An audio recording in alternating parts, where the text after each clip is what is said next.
And the postage stamp you now see. And you may have actually seen it as a postage stamp. Okay, but remember we talked about there was a need for a restoration. What does restoration mean? Bring back something that has been lost. And we know that there were many great men called reformers. And this one's just kind of to pull it in, but this guy's actually Columbus. If you ever wanted to know what did the guy look like that founded Americas, he's your man. Okay, from there, we then moved through several reformers. Recall that we talked about Martin Luther, John Wesley, Calvin, but what was the name of the reformer that you would say he was a great-great-grandfather of Joseph Smith, everyone that we could almost think of at the time period? Okay, good. John Lathrop. Recall that John Lathrop then going to prison rather than to say that the King of England was supreme in church matters. We then moved to talking about the Smiths. And as we talked about the Smiths, we got Joseph Smith Sr. falling in love with Lucy Mack Smith. And recall that they met in Tunbridge, Vermont. And at the time, Lucy was working as a what? Okay, she's like a shop clerk, and we talked about it was really important where you shopped, because who's to say you wouldn't find your beloved? Notice we also talked about that Joseph Smith is born in Sharon, Vermont, and we talked about that the Smiths will have many, many moves as Father Smith becomes a renter, as he loses his employment opportunities there in 1803. So they move into Solomon Mack Smith's farm, and so it's Solomon Mack there in Sharon, Vermont. And we're going to find, notice we talked about various places that the Smiths will move, and at each one of their moves is always within 20 miles of Sharon, Vermont. So Joseph Smith Sr. and Lucy Mack, they meet then in Tunbridge, Vermont. They live there for a while. Remember, Joseph Smith has his leg operation in Lebanon, all within 20 miles of Sharon, Vermont. When the family finally decide to quit Vermont, they're living in a place called Norwich, Vermont. Okay, if you were to say, what's it like in Sharon, Vermont? It's the opposite of Hawaii. And I think we could look and say, well, we're glad that we're not there, at least at this time. You'd say a lot of snow in Sharon, Vermont. This is showing the church cottage that they have built there up in Sharon, Vermont. And notice also on the birth site of Joseph Smith, they have built kind of an obelisk, and it's a statue that goes straight up. Actually looks like the Washington Monument, but much smaller. It's built 38.5 feet high to represent then every year of the life of the prophet Joseph Smith. Now here shows a kind of better look. They've added more and more things, and it's actually very beautiful. You see kind of like how you look at the Hawaiian temple and you see the cascading kind of levels of water. Here you kind of see something kind of similar now leading up towards the statue as things are better in place. And another look. You see you've seen the look almost right outside, similar. Okay, we talked about that Father Smith will spend much time as he's within that 20 miles of Sharon, Vermont, doing farming along the Connecticut River. And this shows the Connecticut River, and will give you an idea how very difficult it would be to be a farmer by the Connecticut River, because first you have to knock down the trees. And you'd say by the time you get the trees down, perhaps winter is already coming your way. So very difficult conditions to be a wheat farmer for Father Smith, for sure. Okay, when we talked about Joseph Smith having a leg operation, the place was then Lebanon, New Hampshire, and this actually is the house. And so the Smith house, and it's kind of really great that through all the years and passage of time, that this house still exists there in New Hampshire, and it was the exact house where Joseph had the leg operation. recall that as he's contracted this typhus fever, that the doctor has come in. Recall he used a very primitive shot shovel method on his shoulder and then repeated that on his leg as a blister was there. And finally, this kind of local doctor concluded, I need some expert help. And he went to a college. Anybody name this one? Dartmouth, good. He went to Dartmouth College, and from there contacted a professor named Nathan Smith, who took as many as 11 interns then with him to now look at the young boy's leg. Okay, this is an artist's depiction where, recall, we have two accounts as to the leg operation. The account, probably more viable, is there in the Dartmouth Medical School that says the operation occurred at the school. But recall, as Joseph's mother, Lucy, writes, that the operation occurred at home. And recall that young Joseph is saying, I'll be okay if my father holds me. And then the operation ensues. And this is to show then Dad holding his young son. Which leg was operated on? Okay, his left one, his left leg. Okay, you'd say for the Smiths, what's caused this, what eventually causes them to quit Vermont, to quit that part of the eastern of the United States, and to go to western New York? And the answer is there was amazing change that occurred in the atmosphere. So it's a climatic change, and the change was that there was an explosion over in Indonesia of a volcano. And this is actually the volcano over there, and when it exploded, it literally changed the temperature and climate of the earth worldwide. But in Vermont, it meant you had 3 years with no summer. And for us on the beaches, even in the morning, you know, that would have been pretty tough. Okay, looking at this store still exists, and this is actually the store where Joseph Smith Sr. will meet Lucy Mack.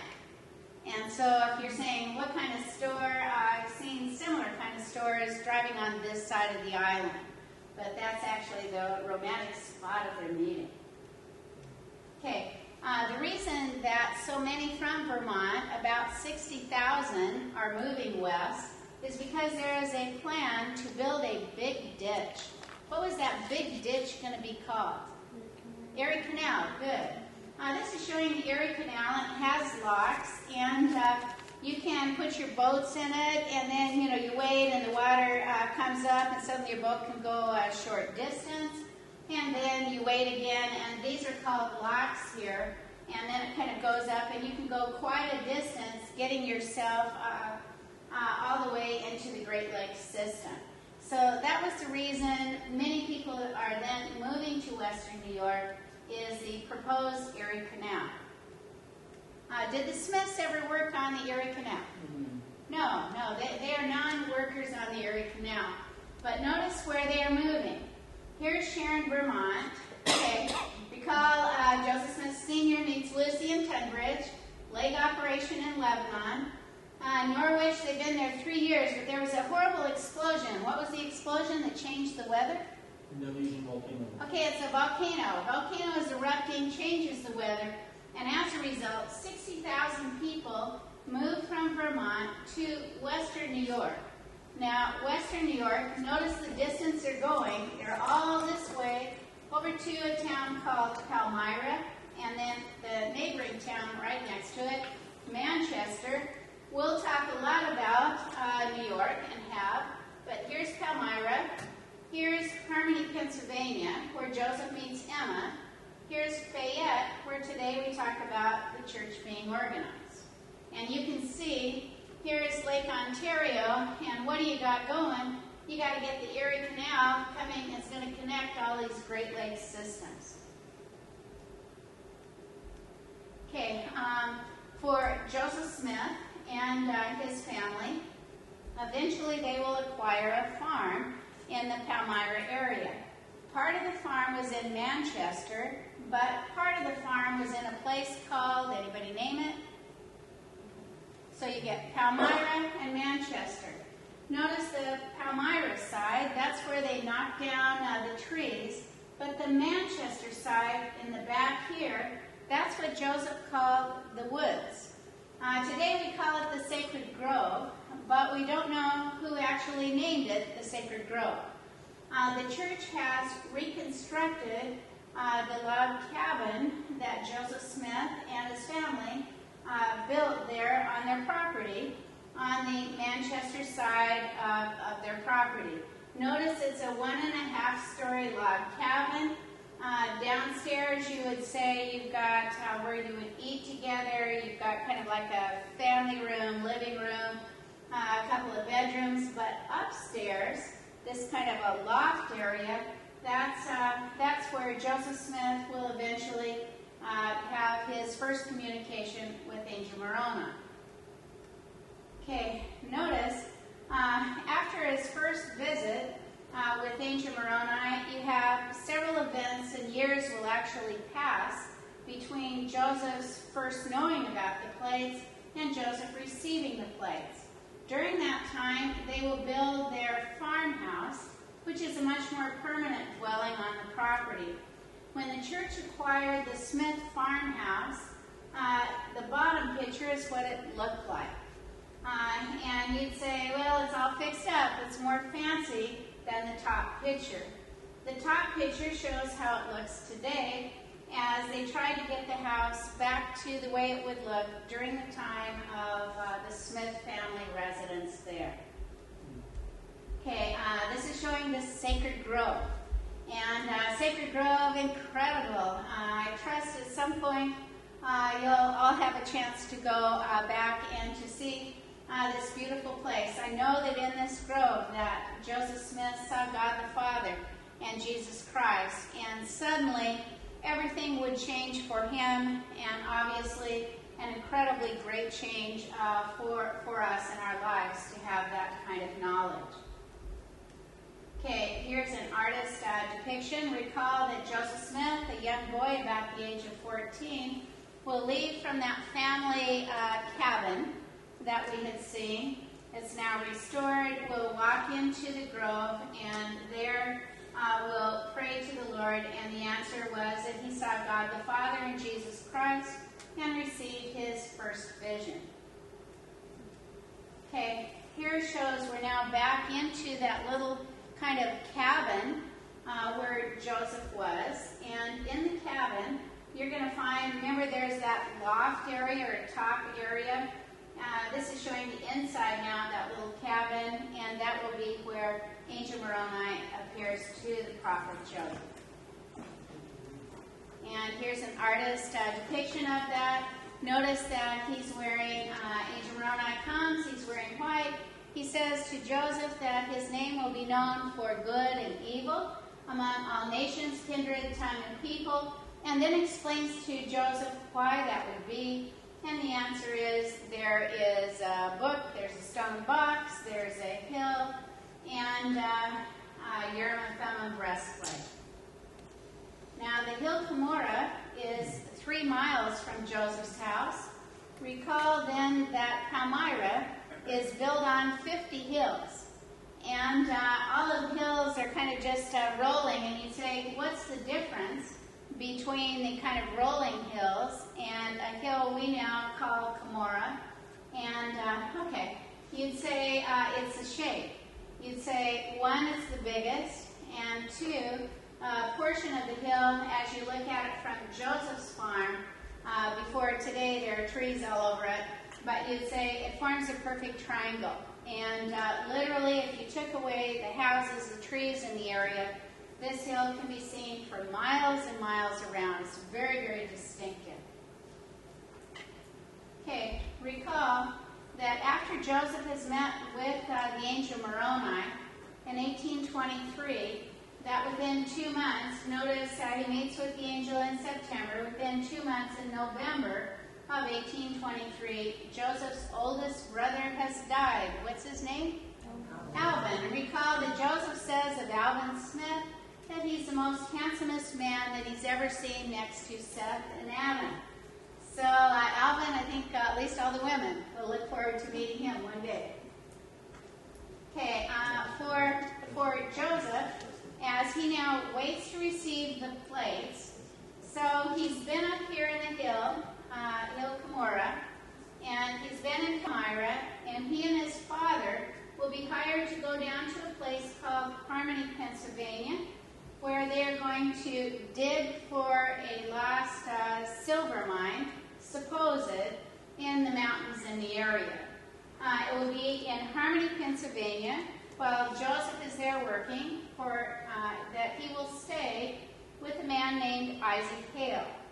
Isaac Hale had a daughter named, anybody name her? Emma.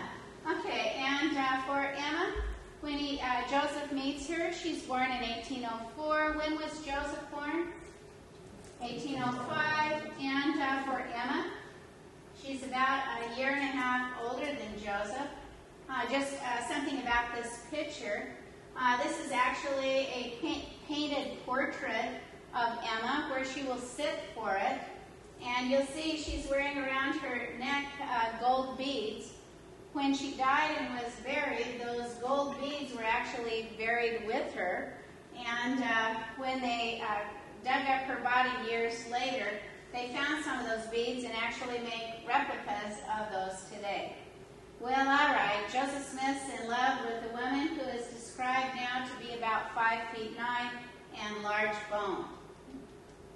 Okay, well, all right, in the meantime, recall that Joseph is unable to do any translation work on the plates in Palmyra, and so Joseph and Emma will move then down near Isaac Hale's place, and while they're at Isaac Hale's place in Harmony, Pennsylvania, Joseph will plead for the Lord because he needs a scribe that will help him complete the Book of Mormon. What's the name of the scribe?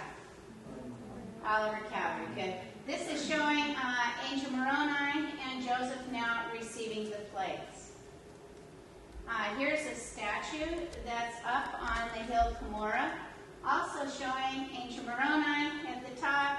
And anyway, it's a little bit of a hike up, but I think you'd all enjoy it.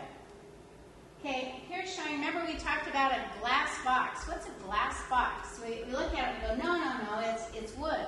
But what really is a glass box? So you store your glass in. Okay, perfect. You store your valuables, you store your window panes.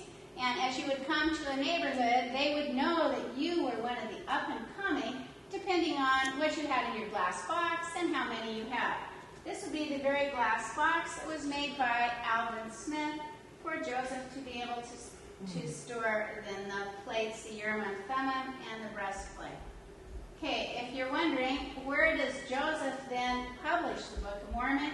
It's on what street in Palmyra? It's Main Street.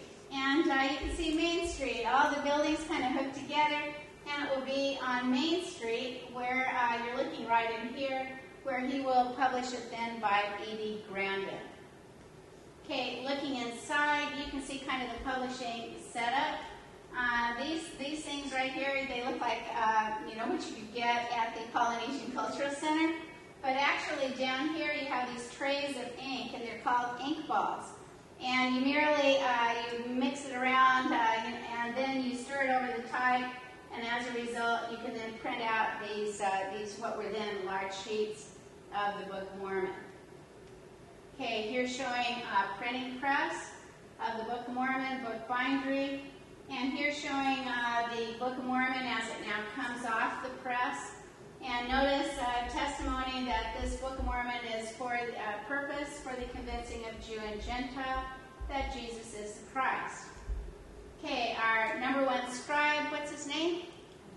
Oliver Cowdery. Stood 5 feet 7, small boned, always suffered from lung fever.